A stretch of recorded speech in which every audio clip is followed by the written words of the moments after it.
Video பார்க்கிறதுக்கு முன்னாடி நம்ம சேனலை சப்ஸ்கிரைப் பண்ணுங்க, ஷேர் பண்ணுங்க, லைக் பண்ணுங்க, முக்கியமா பெல் ஐகானை கிளிக் பண்ணுங்க. அப்பதான் நாங்க கொடுக்கிற ஒவ்வொரு புது புது வீடியோவும் உங்களுக்கு நோட்டிபிகேஷன் வரும்.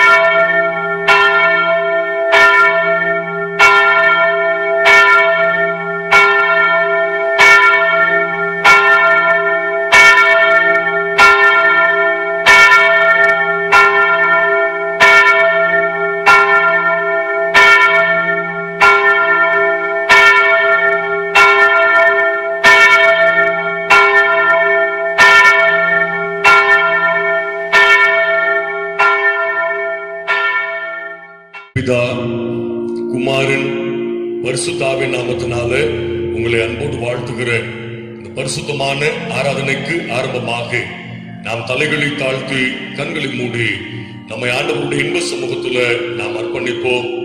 எங்களை அதிகமாய் நேசித்து வழி நடத்துகிற எங்கள் அன்பின் ஆண்டவரை, பரிசுத்தமும் மனமகிழ்ச்சிகரமான இந்த புதிய மாதத்தின் 3வது ஓய்வு நாளின் ஆராதனை வேளைக்காக நன்றியோடு நாங்கள் உண்மை துதிக்கிறோம், ஸ்தோத்திரிக்கிறோம், வாழ்த்துகிறோம், வணங்குகிறோம். அப்பா தேவரீர் எங்களை இதுவரைக்கும் கரம் பிடித்து கொண்டு வந்து சேர்த்ததற்கு நாங்கள் எம்மாத்திரம், எங்களுடைய வீடு எம்மாத்திரம் ஆண்டவரே, எங்களுடைய பலத்தினாலும் அல்ல, எங்களுடைய பராக்கிரமத்தினாலும் அல்ல, தூய ஆவியானவருடைய அனுகிரகத்தினால எங்களுடைய காரியங்கள் எல்லாம் ஜெயமாய் நடக்கிறது. அதற்காக உங்களுக்கு நன்றி செலுத்துகிறோம். இந்த கம்பம் CSI உயிர்த்தொழுதலின் ஆலயத்துல உம்முடைய தெய்வீக பிரசன்னம் நிறைந்திருப்பதற்காக நன்றி சொல்லுகிறோம். உம்முடைய தெய்வீக சமாதானம் நிறைந்திருப்பதற்காக உமக்கு நன்றி செலுத்துகிறோம். உம்முடைய தெய்வீக காருண்யம் எங்களுடைய குடும்பங்களில தங்கி தாவரிக்கிற தயவுக்காக நாங்கள் உமக்கு நன்றி செலுத்துகிறோம். ஆண்டவரே, விரைவில் நாங்கள் இந்த ஆலயத்துக்குள்ள குடும்பமாய் பிரவேசிக்கவும், இந்த ஆலயத்திற்குள்ளே வந்து நீரே பெரியவர் என்று சொல்லி உமக்கு நாங்கள் ஸ்தோத்திர பலிகளை படைக்கவும் நீர் எங்களுக்கு பலம் தாரும். சிங்கக்குட்டிகள் தாழ்ச்சி அடைந்து பட்டினியாய் இருக்கும் என் ஆண்டவரை தேடுகிறவர்களுக்கோ ஒரு நன்மையும் குறைவுபடாது என்று சொல்லி நாங்கள் சங்கீதக்காரனுடைய வார்த்தைகளில் படிக்கிறோம். அப்பா ஆண்டவரே, உம்மை தேடுகிற நாங்கள், உம்மை தரிசிக்க வாஞ்சிக்கிற நாங்கள், உம்முடைய பிரசன்னத்தை ருசிக்க காத்திருக்கிற நாங்கள், உம்முடைய ஆண்டவரே மெய்தேவ சமாதானத்தினால நிரப்பப்பட எங்களுக்கு பலம் தார். இந்த பரிசுத்தமான ஓய்வு நாள் முழுவதும் பரிசுத்த அலங்காரத்தோடு நாங்கள் உண்மை கிட்டி சேரைகளை வல்லப்படுத்தோம். இந்த ஆராதனைகளை நாங்கள் பாட போகிற பாடல்களை, ஆண்டவரே நம்பிக்கை நிச்சயத்தோடு ஏறெடுக்க போகிற ஜெபங்களை, இந்த ஆராதனை நிறைவுல ஆண்டவரே நாங்கள் கேட்க போகிற சத்திய வார்த்தைகளை நீர் எங்களுக்கு ஆசீர்வதித்து கொடுக்க வேண்டும் நாங்கள் ஜெபிக்கிறோம். உம்முடைய நாமம் மட்டும் மகிமைப்படுவதாக இயேசு ஆண்டவரின் மூலமாய் கேட்கிறோம் எங்கள் ஜீவனுள்ள பரமபிதாவே, ஆமென். இந்த பரிசுத்தமான ஆராதனைக்கு ஆரம்பமாக நாம் அனைவரும் இணைந்து கிறிஸ்து சபை கீர்த்தனைகளில் 2வது பாடல் திருமுதலில் கிருபாசனனே சரணம் என்ற பாடலை நாம் இணைந்து பாடுவோம்.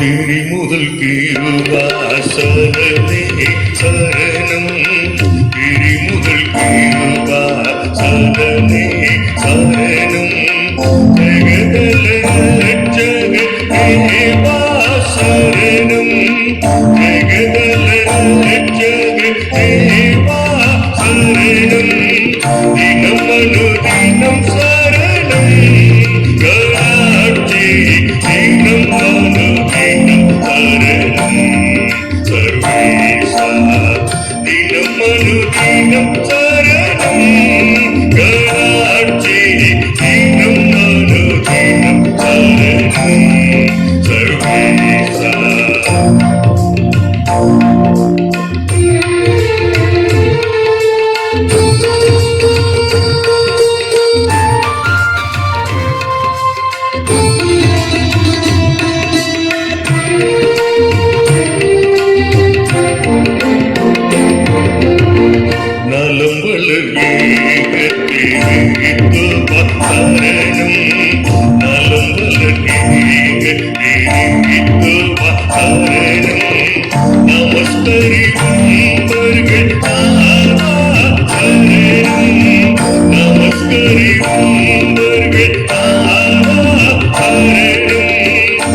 நம்பி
உலகிடமே உலகம் உலகிடமே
தென்னிந்திய திருச்சபை ஆராதனை முறைமை கர்த்தரின் வாசல்களில் துதியோடும் அவர் பிரகாரங்களில் புகழ்ச்சியோடும் பிரவேசித்து அவரை துதித்து அவருடைய நாமத்தை ஸ்தோத்திரியுங்கள்.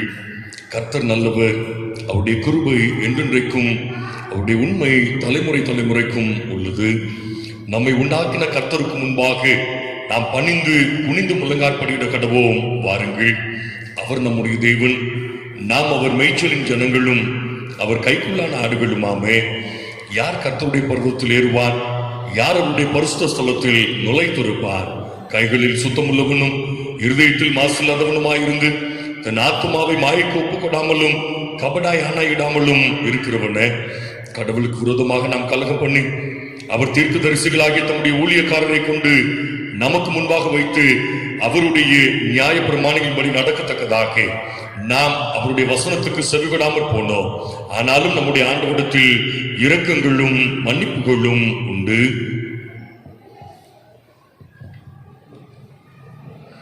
தேவனுக்கு ஏற்கும் பலிகள் நொறுங்குண்ட ஆவிதான். தேவனே, நொறுங்குண்டதும் நறுங்குண்டதுமான இருதயத்தை நீர் புறக்கணியீர். வருத்தப்பட்டு பாரம் சுமக்கிறவர்களை நீங்கள் எல்லோரும் இடத்தில் வாருங்கள், நான் உங்களுக்கு இளைப்பாறுதல் தருவேன். நான் எழுந்து என் தகப்பனிடத்திற்கு போய், தகப்பன, பரத்துக்கு விரோதமாகவும் உமக்கு முன்பாகவும் பாவம் செய்தேன் என்பேன். என் கண்மலையும் என் மெய்ப்பெருமாகிய கர்த்தாவே, என் வாயின் வார்த்தைகளும் என் இருதயத்தின் தியானமும் உமது சமூகத்தில் பிரீதியாயிருப்பதாக. கர்த்தரை கண்டடையத்தக்க சமயத்தில் அவரை தேடுங்கள். அவர் சமீபமாயிருக்கையில் அவரை நோக்கி கூப்பிடுங்கள். நீங்கள் உங்கள் வஸ்திரங்களை அல்ல, உங்கள் இருதயங்களை கிழித்து உங்கள் ஆண்டவரிடத்தில் திரும்புங்கள். அவர் இரக்கமும் மனவுருக்கமும் நீடிய சாந்தமும் மிகுந்த கிருபையும் உள்ளவர். அவர் தீங்குக்கு மனஸ்தாபப்படுகிறவருமாய் இருக்கிறார். துன்மார்க்கன் தன் வழிகளையும் அக்கிரமக்காரன் தன் நினைவுகளையும் விட்டு ஆண்டவரிடத்தில் திரும்ப கடவன். அவர் அவன் மேல் மனதுருகுவார். நம்முடைய ஆண்டவரிடத்திற்கு திரும்ப கடவன் அவர் மன்னிக்கிறதற்கு தயப்படுத்திருக்கிறார். நமக்கு பாவம் இல்லை என்போமானால் நம்மை நாமே வஞ்சிக்கிறவர்களாய் இருப்போம். சத்தியம் நமக்குள் இராது. நம்முடைய பாவங்களை நாம் அறிக்கையிட்டால் பாவங்களை நமக்கு மன்னித்து எல்லா அநியாயத்தை நீக்கி நம்மை சுத்திகரிப்பதற்கு அவர் உண்மையும் நீதி உள்ளவராய் இருக்கிறார்.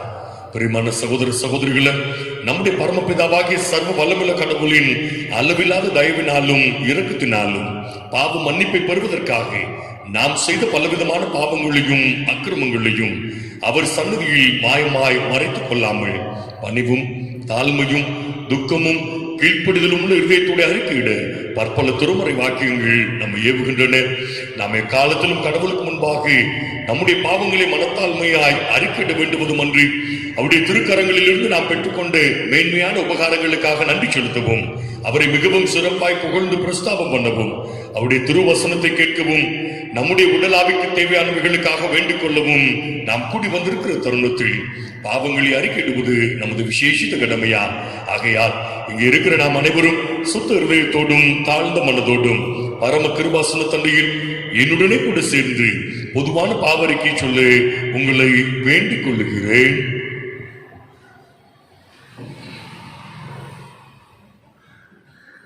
சர்வ வல்லமையும் மிகுந்த இரக்கமுள்ள பிதாவே, தப்பிப்போன ஆடுகளைப் போல நாங்கள் உம்முடைய வழியை விட்டு விலகி அலைந்து போனோம். எங்கள் இருதயத்தின் யோசனைகளுக்கும் விருப்பங்களுக்கும் மிகவும் இணங்கி நடந்தோம். உம்முடைய பரிசுத்த கற்பனைகளுக்கு விரோதமாய் குற்றம் செய்தோம். செய்யத்தக்கவைகளை செய்யாமல் செய்யத்தகாதவைகளை செய்து வந்தோம். எங்களுக்கு சுகமே இல்லை. ஆயினும் ஆண்டவரே, நீர் இயேசு கிறிஸ்துநாதர் மூலமாய் மனிதருக்கு அருளி செய்த வாக்குத்தத்தங்களின்படியே நிர்பாக்கியம் உள்ள குற்றவாளிகளாகிய அடியாருக்கு இறங்கும். தப்புதங்களை அறுக்கிடுகிற எங்கள் மேல் பொறுமையாகிறோம். பாவத்தின் நிமித்தம் துக்கப்படுகிற எங்களை சீர்படுத்தும். மிகவும் இரக்கமுள்ள பிதாவே, உம்முடைய பரிசுத்த நாமத்துக்கு மகிமை உண்டாகும்படி நாங்கள் நீ தேவ பக்தியும் நீதியும் தெளிந்த புத்தி உள்ளவர்களாய் நடந்து வர இயேசு கிறிஸ்து நிமித்தம் எங்களுக்கு கிருபை செய்தருளும். ஆமேன். எங்கள் பாவங்களுக்காக உண்மையாய் துக்கப்பட்டு கடவுளை மனம் திரும்பி உடைய ஆவியின் சகாயத்தால் தங்கள் வழிகளை சீர்திருத்த பிரயாசப்படுவதை குறித்து ஆண்டவர் சொல்லுகிற அருள் நிறைந்த மொழிகளை கேளுங்கள். தேவன் தம்முடைய ஒரே பேரான குமாரனை விசுவாசிக்கிறவன் எவனோ அவன் கெட்டு போகாமல் நித்திய ஜீவனை அடையும்படிக்கு அவரை தந்தருளி இவ்வளவாய் உலகத்தில் அன்பு கூர்ந்தார்.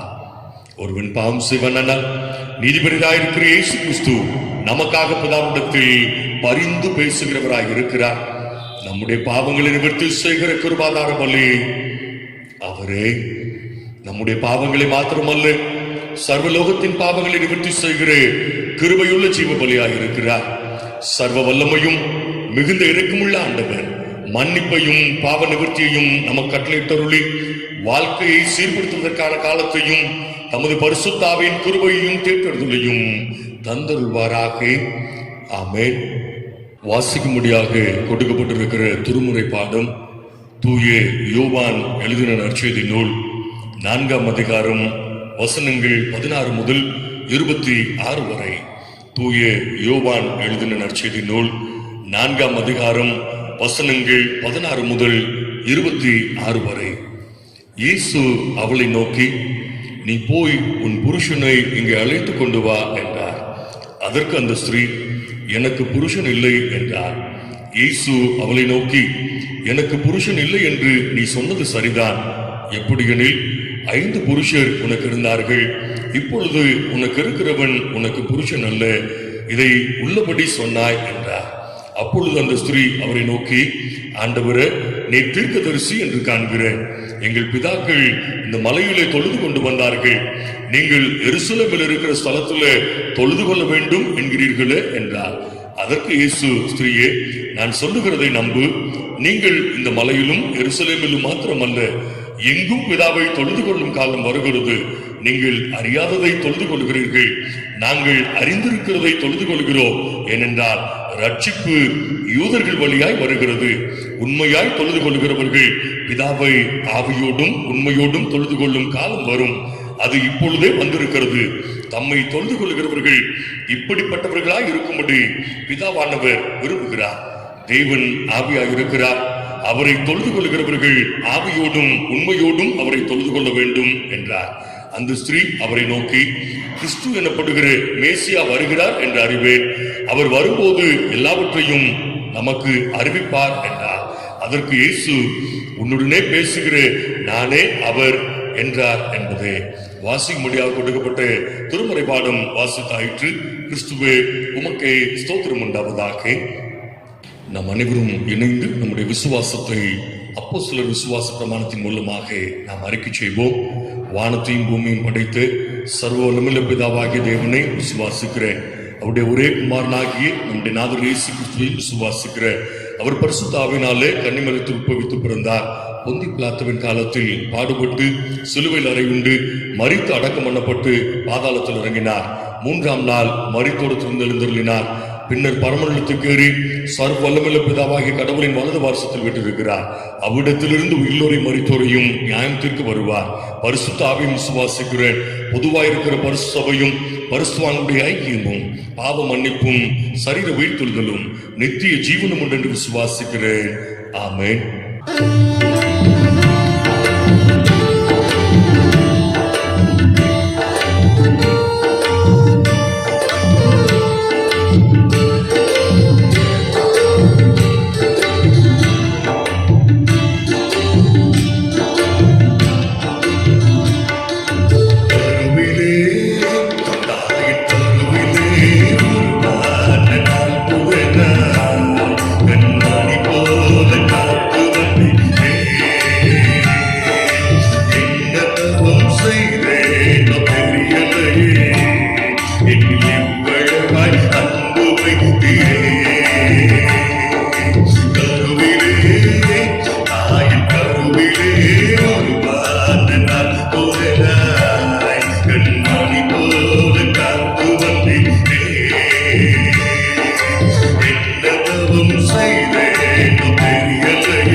மன்னாவை தியானிக்க போகிறோம்.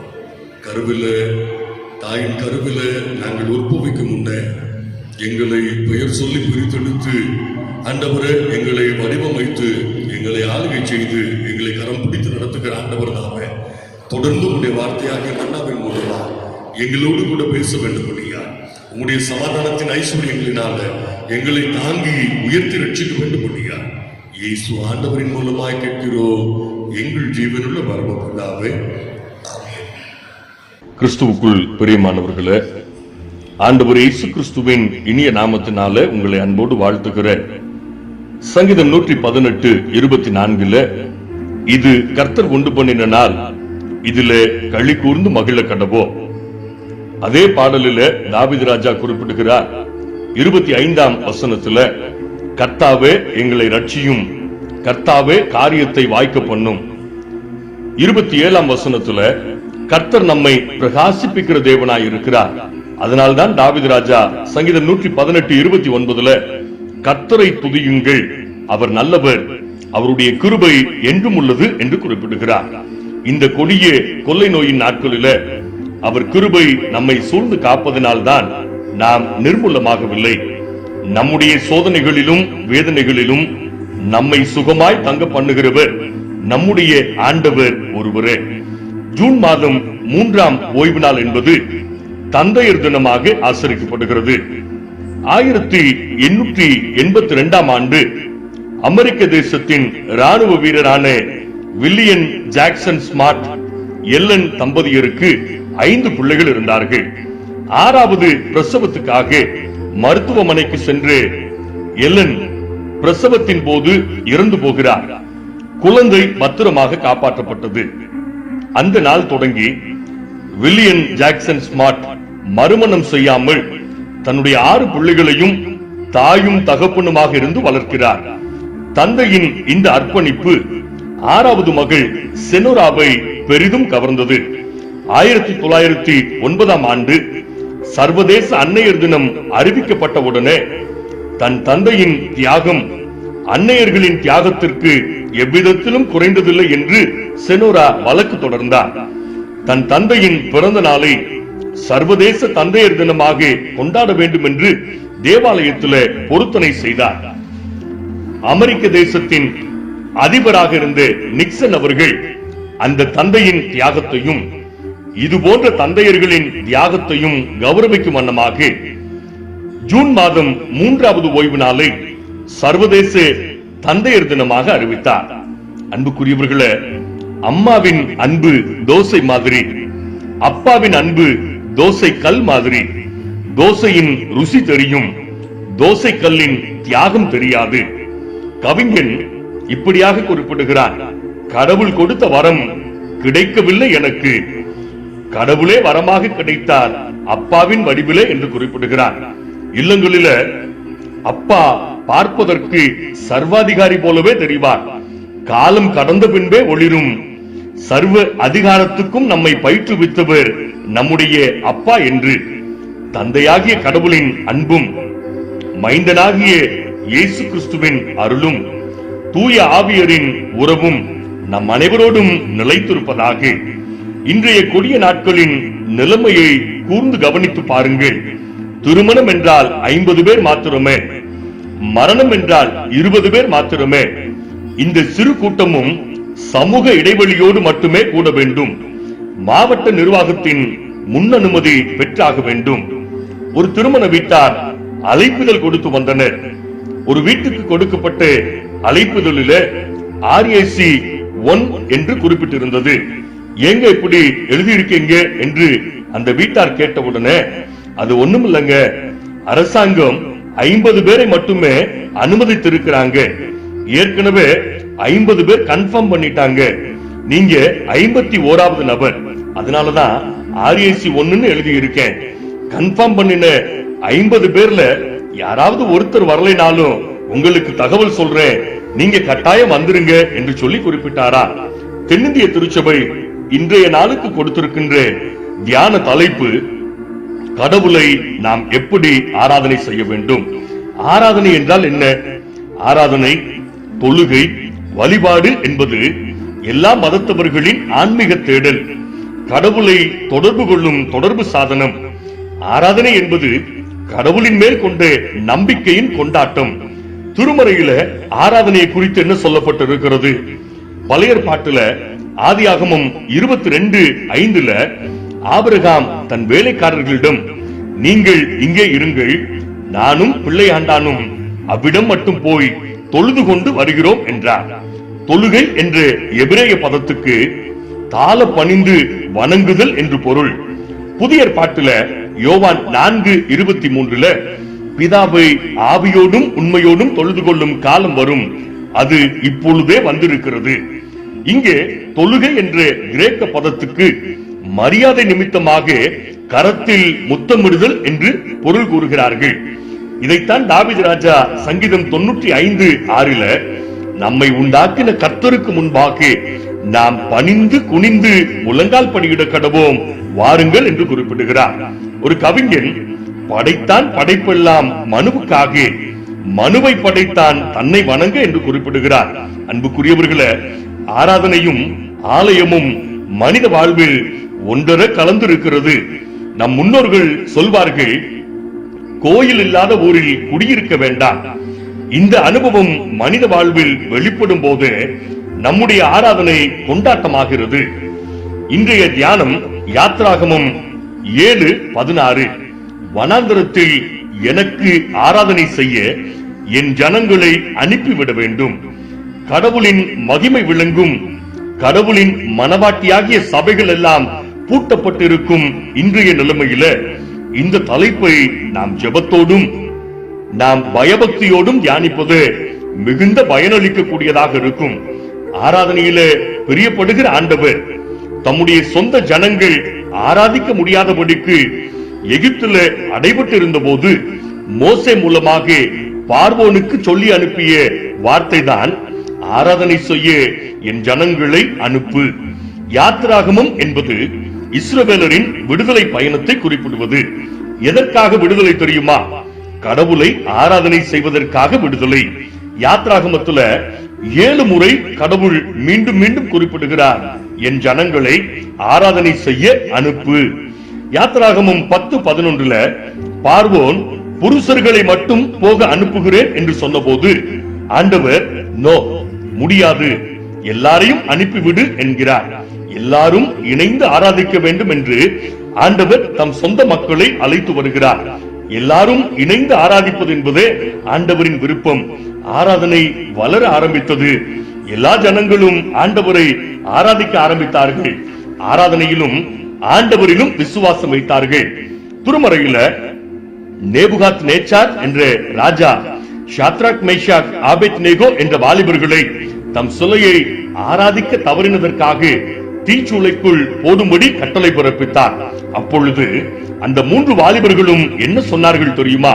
தானியேல் 3:17 நாங்கள் ஆராதிக்கிற தேவன் எங்களை தப்புவிக்க வல்லமையுள்ளவர் என்று தங்களின் நம்பிக்கையை வெளிப்படுத்தினார்கள்.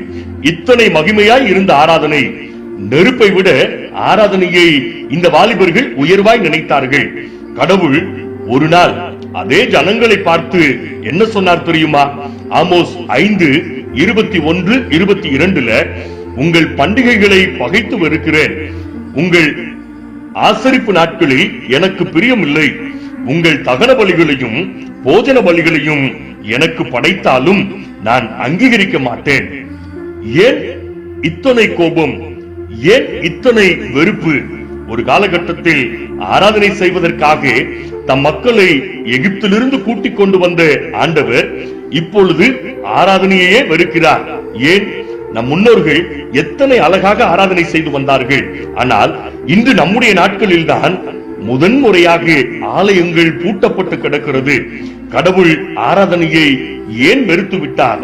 ஏன் சபைகளை ஆண்டவர் மூடுவதற்கு அனுமதித்தார்? ஒரு ஏழ்மையான மனிதன் அழுக்கு ஆடைகளை அணிந்தவராய் தேவாலயம் வருகிறார். ஆலயத்தில் உறுப்பினராக சேர வேண்டும், அதற்காக நான் என்ன செய்ய வேண்டும் என்று வினவினார்.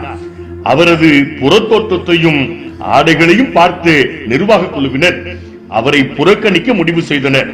அவரும் தினந்தோறும் ஆலயம் வந்து கேட்பதும் போவதுமாகவே இருந்தார். ஆனால் முடிவு எட்டப்படவில்லை. ஒரு நாள் ஆலய பொறுப்பாளர்கள் சொல்கிறார்கள், தொடர்ந்து 3 மாதம் ஆராதனைக்கு வாங்க, அதன் பின்பு சபையில் உங்களை சேர்க்கிறோம். ஐயா, கடந்த ஓராண்டாக வாரம் தவறாமல் நான் ஆராதனைக்கு வருகிறேன். ஆனாலும் அவரை ஆலயத்தில் ஏற்றுக்கொள்ள பொறுப்பாளர்களுக்கு மனமில்லை. அந்த மனிதன் கண்ணீரோடு கடவுளிடம் தன்னுடைய நிலைமையை அவன் வேண்டுதலாக குறிப்பிடுகிறான். உடனே கடவுள் சொன்னாராம், அந்த ஆலயத்துல எனக்கே இடம் இல்லையே, நீ கவலைப்படாத என்றாராம். கடவுள் இல்லாத ஆராதனையில் யாருக்கு முன்னுரிமை கொடுக்க வேண்டுமோ அவருக்கே இடம் இல்லாத அவல நிலை இன்றும் தொடர்கிறது. இஸ்ரவேல் மக்கள் 3 பெரும் தவறுகளை தங்களுடைய வாழ்வில செய்தார்கள். ஒன்று, சிலை வழிபாடு. யாத்ராகமம் 20:3 என்னை அன்றி உனக்கு வேறே தேவர்கள் உண்டாயிருக்க வேண்டாம், யாதொரு சொரூபத்தையாகிலும் விக்கிரகத்தையாகிலும் நீ நமஸ்கரிக்கவும் சேவிக்கவும் வேண்டாம். ஆனால் நம்முடைய முன்னோர்கள் பாம்பு, கன்றுக்குட்டி போன்றவற்றை உருவாக்கி அவைகளை வழிபட்டு வந்தனர். இரண்டாவது, இரட்டை வழிபாடு. கடவுளையும் வழிபட்டார்கள், பிற தெய்வங்களையும் வழிபட்டார்கள். திருப்தி இல்லாத மனநிலை கொண்டவர்களே இரட்டை வழிபாடுகளை இன்றும் செய்கிறார்களாம். மூன்றாவது, வீணான வழிபாடு. கடவுள் விரும்பாத முறையில் ஆராதனை செய்தார்கள். அதனால்தான் ஏசாயா தீர்க்கன் 1:13 இனி வீண் காணிக்கைகளை கொண்டு வர வேண்டாம், நீங்கள் அக்கிரமத்தோட ஆசரிக்கிற மாத பிறப்பையும் ஓய்வு நாளையும் சபை கூட்டத்தையும் இனி நான் சகிக்க மாட்டேன் என்று வேதனையோடும் கோபத்தோடும் ஆண்டவர் குறிப்பிடுகிறார் என்று ஏசாயா குறிப்பிடுகிறார். இஸ்ரவேலரை போலவே நாமும் ஆலயத்தில் தவறுகளுக்கு மேல் தவறுகளை தொடர்ந்து செய்து கொண்டே இருக்கிறோம். சில கேள்விகளுக்கு விடை தேடவும் நமக்கு நாமே பதில் சொல்லவும் இந்த நாளில நாம் அழைக்கப்படுகிறோம். ஆராதனைக்கு சரியான நேரத்தில் ஆலயத்துக்கு வருகிறோமா? சிலர் பாவ அறிக்கை முடிந்த பின்பும், சிலர் பிரசங்கம் முடிந்த பின்பும், சிலர் ஆராதனையே முடிந்த பின்பும் ஆலயத்திற்கு வந்து செல்லும் நிலைமை. கடவுளை ஆராதிக்கும் ஆராதனைக்கு எத்தனை நிர்விசாரமாய் நாம் வந்து சென்று கொண்டிருக்கிறோம். ஆராதனையின் முக்கியத்துவமே பாவ அறிக்கை தான். நாம் துணிகரமாய் செய்த பாவங்களை அறிக்கையிட்டால் மட்டுமே நம்முடைய ஆன்மீக வாழ்வில் நாம் புதுபலன் பெற முடியுமா? 2, ஆராதனைக்கு ஆயத்தத்தோடு வருகிறோமா? சிக்கன் வாங்க பையை கொண்டு வருகிறோம், காய்கறி வாங்க பையை கொண்டு வருகிறோம். ஆராதனைக்கோ வெறும் கையாய் வருகிறோம், கைவீசி கொண்டு வருகிறோம். 3, ஆராதனைக்கு பைபிள் பாட்டு புத்தகம் கொண்டு வருகிறோமா? ஆனால் செல்போன் கட்டாயம் கொண்டு வருகிறோம். படைத்தவரை தொடர்பு கொள்ளும் ஆராதனையில செல்போனை எதற்காக நாம் கொண்டு வருகிறோம்? செல்போன்களில அழைப்பு வந்தவுடன் எத்தனை இடையூறுகள். சிலர் எழுந்து வெளியே போய் பேசுவதும், சிலர் ஆலயத்துக்குள்ளே பேசுவதுமா எத்தனை இடையூறுகள். இன்றைய விசுவாச வாழ்வுல ஆண்டவரை விட பெரிய இடத்தை செல்போன்கள் பிடித்து விட்டது. 4, ஆராதனைக்கு குடும்பமாய் வருகின்றோமா? பிள்ளைகள் எங்கே என கேட்டால் டியூஷனுக்கும் கோச்சிங் கிளாஸுக்கும் போய்விட்டார்கள் என்கிறோம். கடவுளை ஆராதனை செய்வதை விட உலக பிரகாரமான கல்வி நமக்கு மேன்மையானதா? செவன்த் டே அட்வென்டிஸ்ட் 7ஆம் நாள் திருச்சபையினர் சனிக்கிழமையை ஓய்வு நாளாக ஆசரிக்கிறவர்கள். இந்த ஓய்வு நாளில எத்தனை பெரிய பணியும் தேர்வும் வந்தாலும் அவர்கள் அந்த பணிகளுக்கு செல்வதில்லையா? அவர்கள் ஓய்வு நாளுக்கே முக்கியத்துவம் கொடுக்கிறார்கள். நம்முடைய ஓய்வு நாள் அன்றுதான் எல்லா விசேஷ வைபவங்களும் எல்லா செய்முறை நிகழ்வுகளும் நம்முடைய வாழ்வுல நடந்து கொண்டிருக்கிறது. 5, முழு மனதோடு ஆண்டவரை ஆராதிக்கிறோமா? ஆராதனைகளில செல்போனில கேம் விளையாடுவதும், மெசேஜ் அனுப்புவதும், பக்கத்துல உட்கார்ந்து இருப்பவரிடம் பேசுவதும், பிரசங்க நேரத்துல சிரித்து சிரித்து மகிழ்வதும் வாடிக்கையாகிவிட்டது. சிலர் ஆராதனையில டைம் பார்ப்பதும், வாட்சை உயர்த்தி காட்டுவதும் இன்று சகஜமாகி போய்விட்டது. 6, இல்லத்தில் ஜெபித்து விட்டு நாம் ஆராதனைக்கு வருகின்றோமா? 7, சுயத்தை வெறுத்து விட்டு நாம் ஆராதனைக்கு வருகின்றோமா? அன்புக்குரியவர்களே, அமெரிக்க தேசம் ஆசி பெற்றிருப்பதற்கு அடித்தளம் என்ன தெரியுமா? அமெரிக்க தேசத்தின் அதிபர்களாக தெரிவு செய்யப்படுகிறவர்கள் ஓய்வு நாள் ஆராதனையை ஒருபோதும் தவிர்த்ததே இல்லையாம். எந்த முக்கிய செயலையும் ஓய்வு நாளில் அவர்கள் கடைபிடிப்பதே இல்லையாம். இங்கிலாந்து தேசத்தின் விக்டோரியா மகாராணி ஓய்வு நாள் ஆராதனைக்கு சரியான நேரத்திற்கு முன்னதாகவே வந்துவிட்டு எல்லாரும் சென்ற பின்புதான் அவர் ஆலயத்தை விட்டு வெளியேறுவாராம். அதனால்தான் ஆசீர்வாதம் என்று குறிப்பிடுகிறார். ஆனால் நாமோ சூழ்நிலை கைதிகளாகவே வாழ்ந்து கொண்டிருக்கிறோம்.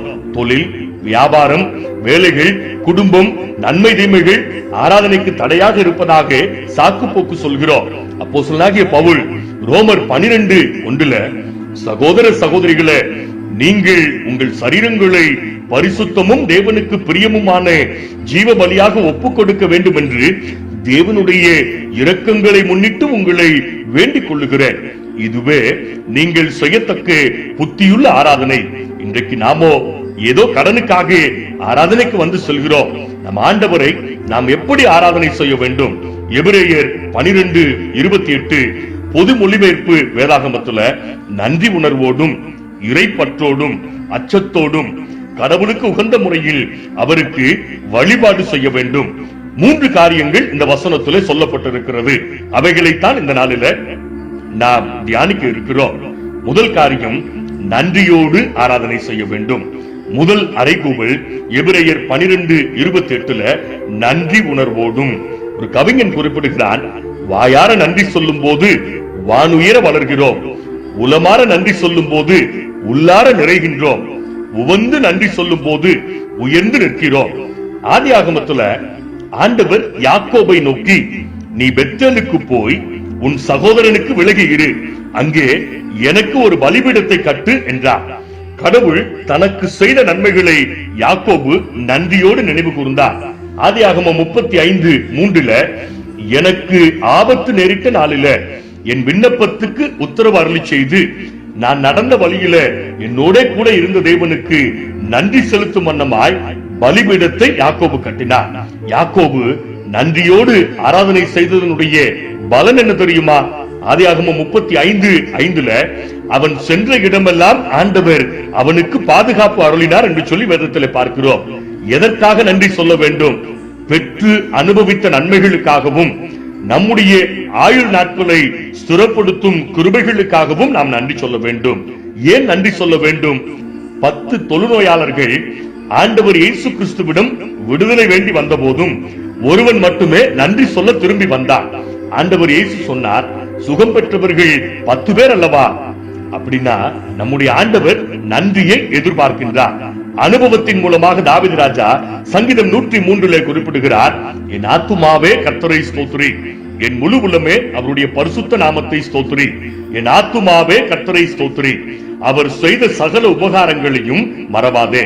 இதுதான் நாம் நம்முடைய நாவினாலே உச்சரிக்கின்ற மரபு.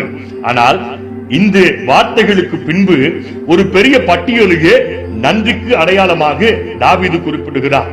அவர் உன் அக்கிரமங்களை எல்லாம் மன்னித்து உன் நோய்களை எல்லாம் குணமாக்கி உன் பிராணனை அழிவுக்கு விலக்கி காப்பாற்றி இருக்கிறார், நன்மையினாலும் உன் வாயை திருப்தியாக்கி இருக்கிறார். இவைகளுக்காகத்தான் நன்றி செலுத்தி நாம் ஆண்டவரை ஆராதிக்க வேண்டும். ஆண்டவர் கற்றுக் கொடுத்த ஜெபத்தை தினமும் நம்முடைய நாவினால நாம் உச்சரிக்கின்றோமா? தினமும் 3 முறை ஆண்டவர் கற்றுத்தந்த ஜெபத்தை நாம் உச்சரிப்பது ஆண்டவரை நன்றியோடு ஆராதிப்பதன் அடையாளமா? ஒரு மங்கோலிய கதை ஒன்றை இறையன்பு IAS அவர்கள் குறிப்பிடுவார். வனாந்திரத்துல ஆடு மேய்த்துக் கொண்டிருக்கும் தம்பதி, அவர்களின் செல்ல மகள் முள்ளுக்குள்ளே சிக்கி இருந்த நாய்க்குட்டி ஒன்றை காப்பாற்றினார். அந்த நாய்க்கு உணவு கொடுத்து வளர்க்க விரும்பினார். ஆனால் அப்பாவுக்கு மகள் அந்த நாயை பராமரிப்பது பிடிக்கவில்லை. நம்முடைய மந்தையில் உள்ள ஆடுகளை அந்த நாய் கொன்றுவிடும், அதை விட்டுவிடு என்று சொன்னார். ஆனாலும் அப்பாவுக்கும் அம்மாவுக்கும் தெரியாமல் உணவு கொடுத்து நாயை அந்த சிறுமி தொடர்ந்து பராமரித்து வந்தார். சில காலங்களுக்கு பின்பு அந்த இடத்தை விட்டு வேறு இடத்திற்கு மந்தையோடு புறப்பட அந்த குடும்பம் ஆயத்தமானார்கள். நாயை அழைத்து செல்ல அந்த சிறுமி விரும்பினார். ஆனால் அப்பா அந்த நாயை ஒரு மரத்திலே கட்டி போட்டு விட்டு தன் சிறிய வாகனத்துல மகளை உட்கார வைத்து தன்னுடைய கை குழந்தை அந்த சிறுமியினுடைய தம்பியை சுமந்து கொள்ளும்படி அந்த கரங்களிலே ஒப்பு கொடுத்தார். சில நிமிட பயணங்களில மகளுடைய கையில் இருந்த குழந்தையை காணவில்லை. பதறி போய் அப்பா வந்த வழியிலே ஓடுகிறார். ஒரு இடத்துல கழுகு கூட்டம் வாயிலே ரத்தம் வழியே கூடி இருப்பதை பார்த்து அதிர்ச்சி அடைந்து அருகே போனார் அப்பா. கழுகு கூட்டத்திலிருந்து பிஞ்சு குழந்தையை நாய் பத்திரமாக காப்பாற்றி இருந்தது. நாம் செய்த நன்றி என்பது ஏதாவது ஒரு வழியில நமக்கு பயனளிக்கும். இன்று நன்றி செலுத்தும் ஆராதனை என்ற பெயரால் எத்தனை கொடூரங்கள் அரங்கேறிக் கொண்டிருக்கிறது. யாக்கோபின் நன்றி இரு பரிவாரங்களின் ஆசீர்வாதத்தையும், தொழுநோயாளரின் நன்றி ஒரு புதிய அங்கீகாரத்தையும் கொண்டு வந்தது என்று திருமறையிலே பார்க்கிறோம். சங்கீதம் 104 அவர் வாசல்களில் துதியோடும் அவர் பிரகாரங்களில் புகழ்ச்சியோடும் அவரை துதித்து அவருடைய நாமத்தை ஸ்தோத்திரியுங்கள். நம்முடைய ஆராதனையை நன்றி நிறைந்ததாக இருக்கின்றதா? ஒரு பக்தன் குறிப்பிடுகிறான், நன்றி என்ற வார்த்தைக்கு சிறை கதவுகள் மட்டுமல்ல, மனிதர்களின் மனக்கதவுகளும் திறக்கும் என்று குறிப்பிடுகிறார். இரண்டாவதாக விசுவாசத்தோடு ஆராதனை செய்ய வேண்டும். இரண்டாவது அறைகூவல் எபிரேயர் 12:28 விசுவாசத்தோடு சேவிக்க வேண்டும். இன்று பலருடைய பக்தி ஆற்றில் ஒரு கால் சேற்றில் ஒரு கால் என்பது போல உள்ளது. இன்றைய விசுவாசிகள் காலை எழுந்தவுடன் வேதம் ஜெபம் என்று பக்தியோடு ஆரம்பிப்பதும், வேலைக்கு புறப்படும் முன் காலண்டரில் நல்ல நேரம் ராகு காலம் பார்ப்பதுமாய் ராசி பலனை படித்துவிட்டே புறப்படுகின்றார்கள். விசுவாசம் இல்லாத விசுவாசிகளின் புலம்பல் என்ன தெரியுமா? ஐயோ, கடவுள் எனக்கு மட்டும் மனமிறங்க மறுக்கிறாரு. தானியேல் 3:17 நாங்கள் ஆராதிக்கிற தேவன் எங்களை தப்புவிக்க வல்லவராக இருக்கிறார். 3 வாலிபர்களின் பக்தியை பாருங்களேன். தீச்சூளையை பார்த்த பின்பும் கூட பின்வாங்காத பக்தி. தேவசகாயம் பிள்ளை குமரி மாவட்டத்தின் விதைக்கப்பட்ட வித்து. உயர் வகுப்பை சேர்ந்தவர்கள் கிறிஸ்தவத்தை தழுவக்கூடாது என்ற கட்டுப்பாடு இருந்த நாட்களிலே யோபுவின் சரித்திரத்தை கேட்டு கிறிஸ்தவத்தின் பால் ஈர்க்கப்படுகிறார். ஆண்டவர் இயேசு கிறிஸ்துவின் உண்மை விசுவாசியாக தன்னை அர்ப்பணம் செய்தவர். எத்தனையோ எதிர்ப்புகள், துன்புறுத்தல்கள், காயங்களும் சவுக்கடிகளும் ஏராளம். ஆனால் விசுவாசத்துல உறுதியாய் வாழ்ந்தார். அந்த விசுவாசம் கொடுத்த அடையாளங்கள் என்ன தெரியுமா? இந்த தேவசகாயம் பிள்ளை ஜெபித்தால் பாறைகளிலே தண்ணீர் வருமா? இந்த மனிதன் ஜெபித்தால் பட்டு போன மரங்கள் தலைத்து செழிப்பாக வளருமா? துப்பாக்கி குண்டுகள் கூட இவருடைய ஜெபத்தால் துப்பாக்கியை விட்டு வெளியே வர மறுக்குமா? கலாத்தியர் 3:11 விசுவாசத்தினாலே நீதிமான் பிழைப்பான் என்ற வசனத்துக்கு இலக்கணமாய் வாழ்ந்தவர். குமரி பெருங்கடலின் அழிக்க முடியாத சாட்சியாக மரித்தும் பேசப்படுகின்ற மாமனிதர். புதிய ஏற்பாட்டில ஆண்டவர் இயேசு கிறிஸ்துவின் அற்புதங்கள் எல்லாம் விசுவாசத்தினாலேயே நடந்தது. ஆண்டவர் இயேசு தம் சீடர்களை கடிந்து கொண்ட நிகழ்வுகள் எல்லாம் ஏன் தெரியுமா? அவர்கள் அவிசுவாசிகளாய் இருந்ததினால்தான். ஏசாயா 28:16 விசுவாசிக்கிறவன் பதறான் என்று ஏசாயா தீர்க்கன் குறிப்பிடுகிறார். ஷாத்ராக், மேஷாக், ஆபேத்நேகோ மூவரும் நாங்கள் ஆராதிக்கும் தேவன் எங்களை விசுவாசிக்க வல்லமையுள்ளவர் என்பதில் உறுதியாய் இருந்தார்கள். தீச்சூளை 7 மடங்கு சூடேற்றப்பட்ட போதும் கூட அவர்கள் பதறவில்லை. இன்றைக்கு மாபெரும் விசுவாச பரீட்சை என்ன தெரியுமா? முழுக்கு ஞானஸ்நானம் எடுத்தால் மட்டுமே பரலோகம் செல்ல முடியும். கடந்த 30 ஆண்டுகளாக உபதேசிக்கப்படும் ஒரு காரியம். ஒரு விசுவாசி பரலோக வாசியாக வேண்டுமானால் முழுக்கு ஞானஸ்நானம் கட்டாய தேவை. இல்லை என்றால் விசுவாசி பரதேசியாக அலைந்து திரிவான். அன்புக்குரியவர்களே, உள்ளத்துல ஒரு கேள்வி எழும்புகிறது. முழுக்கு ஞானஸ்நானம் பெறாமல் மரித்து போன நம்முடைய முன்னோர்கள் பரதேசில் இருக்கிறார்களா அல்லது பரதேசிகளாக அலைகின்றார்களா? எபிரேயர் 11:6 விசுவாசம் இல்லாமல் தேவனுக்கு பிரியமாய் இருப்பது கூடாத காரியம். முழுக்கு ஞானஸ்நானம் பெறாதவர் தேவனுக்கு பிரியமாய் இருக்க முடியாது என்று திருமறையில எங்கும் சொல்லப்படவில்லை. 1 யோவான் 5:4 பின்பகுதியில நம்முடைய விசுவாசமே உலகத்தை ஜெயிக்கிற ஜெயம். ஆண்டவர் இயேசு கிறிஸ்து தம்முடைய ஊழிய பாதைகளில இன்றும் விடுதலை கொடுக்கும் போது முழுக்கு ஞானஸ்நானம் பெற்றிருக்கின்றீர்களா என்று அவர் கேட்பதில்லை. விசுவாசிக்கிறாயா என்பதைத்தான் ஆண்டவர் பார்க்கின்றார். நம்முடைய ஆராதனை விசுவாசமுள்ள ஆராதனையாக இருக்கிறதா? அன்புக்குரியவர்களே, கிறிஸ்தவர்களின் சுவாசம் விசுவாசமாக மாற வேண்டும். மூன்றாவதாக பயத்தோடு ஆராதனை செய்ய வேண்டும். மூன்றாவது அறைகூவல் எபிரேயர் 12:28 பயத்தோடு நாம் ஆண்டவரை சேவிக்க வேண்டும். ஆண்டவரை ஆராதிக்கும் ஆராதனையை புனிதத்தோடும் கனத்தோடும் நாம் ஆசரிக்க வேண்டும். பிரசங்கி 5 1:2 வசனத்துல, நீ தேவாலயத்துக்கு போகும்போது உன் நடையை காத்துக்கொள், நீ தேவ சமூகத்தில் துணிகரமாய் உன் வாயினால் பேசாமலும் மனம் பதறி ஒரு வார்த்தையையும் சொல்லாமலும் இரு. ஆலய ஆராதனைகளில நாம் எப்படி இருக்கிறோம்? ஆலய கோபுரம் கை கூப்புதலின் அடையாளம். ஏன் தெரியுமா? ஆண்டவர் இயேசுவின் மனவாட்டியாகிய சபைய நம்மை பெரியவராக எண்ணி கைகூப்பி வரவேற்கிறது. அப்படிப்பட்ட ஸ்தலத்துல பிரவேசிக்கின்ற நாம் நீயா நானா என்று போட்டியிடலாமா? திரைப்பட வசன வரிகள் நினைவுக்கு வருகிறது. கல்யாண வீடுனா மாப்பிள்ளையாகவும், மரண வீடுனா பொனமாகவும் இருக்க விரும்புகின்றவர்கள் இன்றைக்கு பலர். காரணம், நான் என்ற அகந்தையே. ஆலயத்துக்குள்ளே நிமிர்ந்த நடை, என்னுடைய இடத்துல வேறு யாரும் உட்கார்ந்தால் கோபப்படுவது. காரணம், பயபக்தி இல்லை. ஆலயத்திலாவது பணிவோடும் பயத்தோடும் கடவுளை கிட்டிச் சேர மீண்டும் ஒரு முறை நாம் அழைக்கப்படுகின்றோம். யாக்கோபு எப்படி ஆராதித்தார் தெரியுமா? ஆதியாகமம் 28:16-17 கர்த்தருடைய பிரசன்னத்தை உணர்ந்த யாக்கோபு மெய்யாகவே கர்த்தர் இந்த ஸ்தலத்தில் இருக்கிறார் என்று பயந்து, இது தேவனுடைய வீடே அல்லாமல் வானத்தின் வாசல் என்று குறிப்பிடுகிறார். கடவுளை பயத்தோடும் பக்தியோடும் ஆராதித்த யாக்கோபு கடவுளின் சன்னிதானத்துக்கு கொடுக்க வேண்டிய கனத்தை கொடுத்தபடியினால் அவர் எந்த இடத்திலும் வெட்கப்பட்டு போகவில்லை என்று சொல்லி நாம் வேதத்திலே பார்க்கிறோம். புதிய ஏற்பாட்டில பரிசேயன் ஆயக்காரன் இருவரும் தேவாலயத்தை நோக்கி வந்தார்கள். பரிசேயன் நியாயப்பிரமாண சட்டத்தின்படி வாழ்ந்தவன், தசம பாகத்தை தவறாமல் செலுத்துகின்றவன். ஆனாலும் ஆண்டவர் அவனை ஏற்றுக்கொள்ளவில்லை.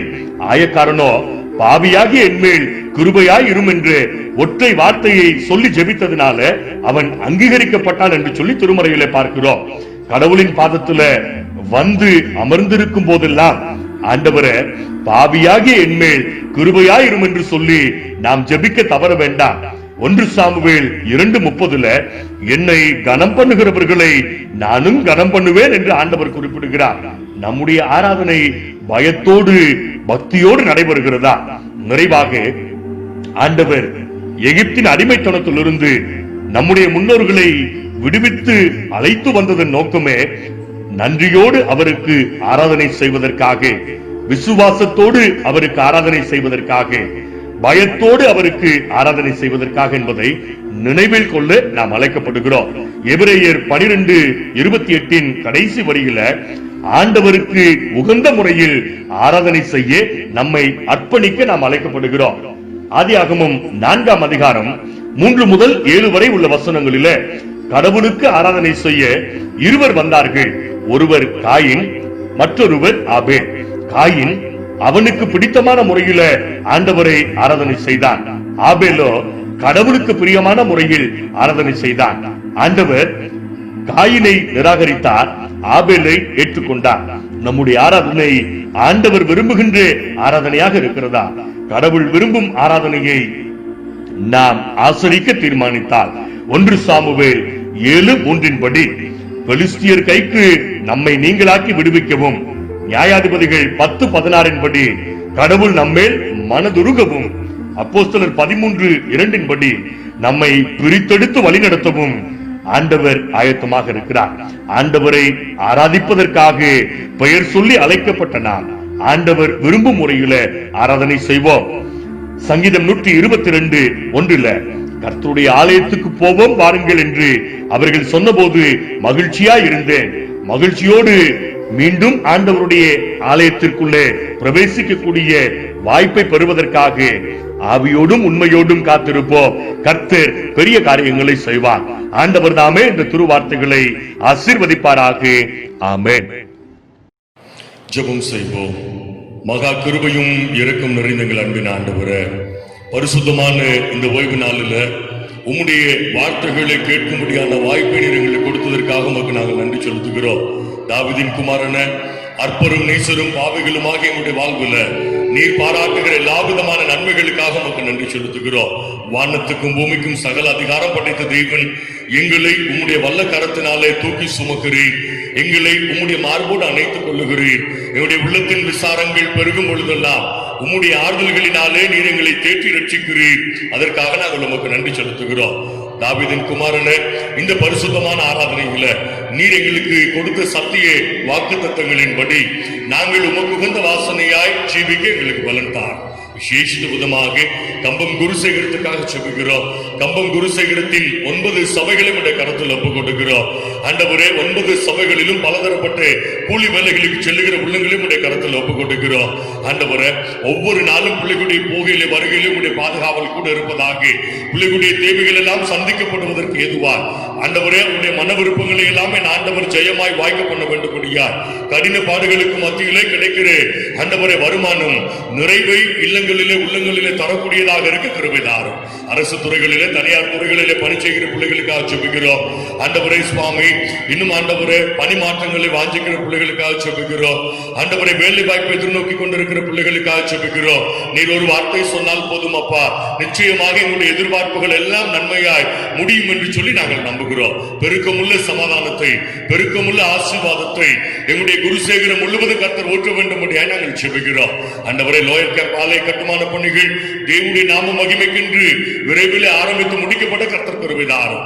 ஆண்டவரே, இந்த கொள்ளை நோய் நாட்களில் எந்த குறையும் வாதையும் வேதனையும் பொல்லாப்பும் கசப்பும் என்னுடைய திரு குடும்பங்களை அணுகாதபடி ஒவ்வொரு பிள்ளைகளுடைய வீட்டையும் ஆண்டவரே உம்முடைய ரத்தத்தை தெளித்து நீர் சுத்திகரிக்க வேண்டும் என்று நாங்கள் செபிக்கிறோம்.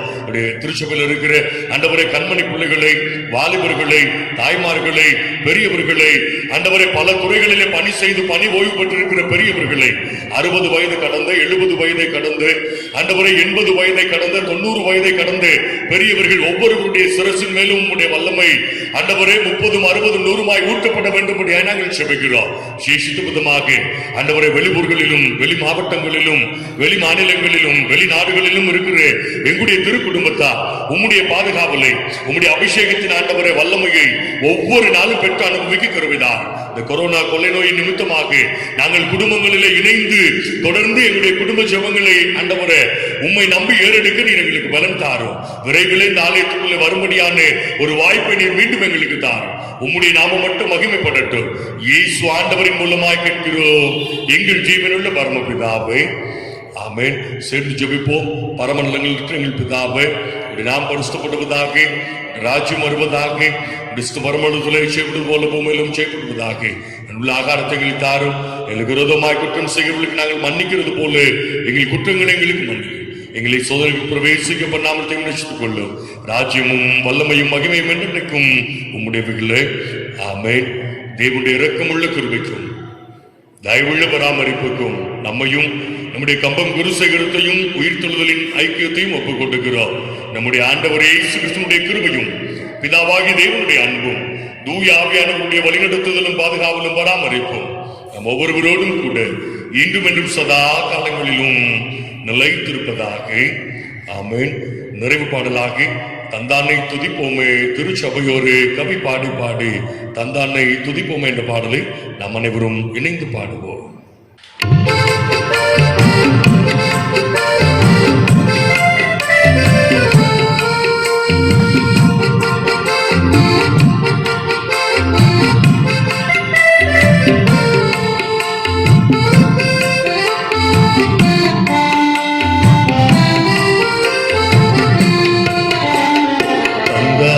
துதிப்போமே திருச்சபையோரே கவி பாடி பாடி தந்தானை துதிப்போமே.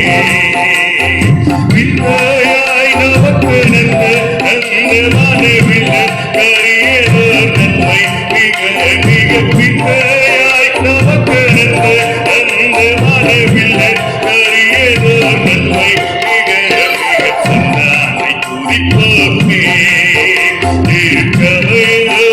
கவி பாடி பாடி தந்தானை துதிப்போமே.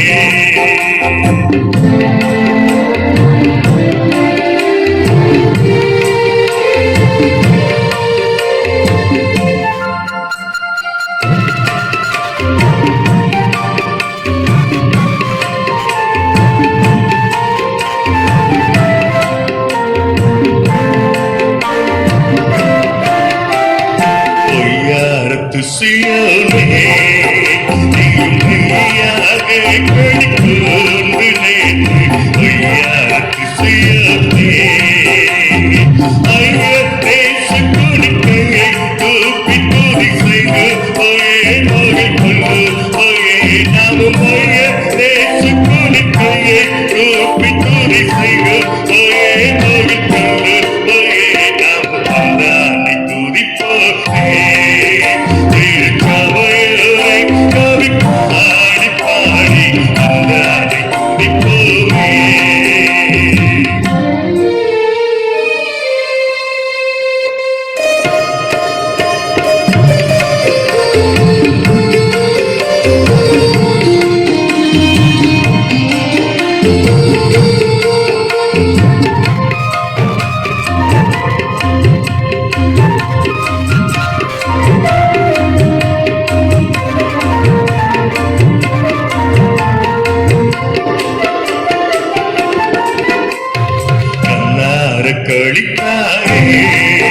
ஏறெடுப்போம்.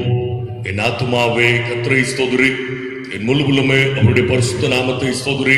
என் ஆத்துமாவே கர்த்தரை ஸ்தோத்திரி, கர்த்தர் செய்த சகல உபகாரங்களையும் மறவாதே. ஆமென். கர்த்தர் உங்களோடு இருப்பாராக, அவர் உமது ஆவியோடும் இருப்பாராக. கர்த்தர் தருகின்ற நிறைவான சமாதானத்தோடு சென்று வாருங்கள். கர்த்தருடைய நாமத்தினாலே ஆமென்.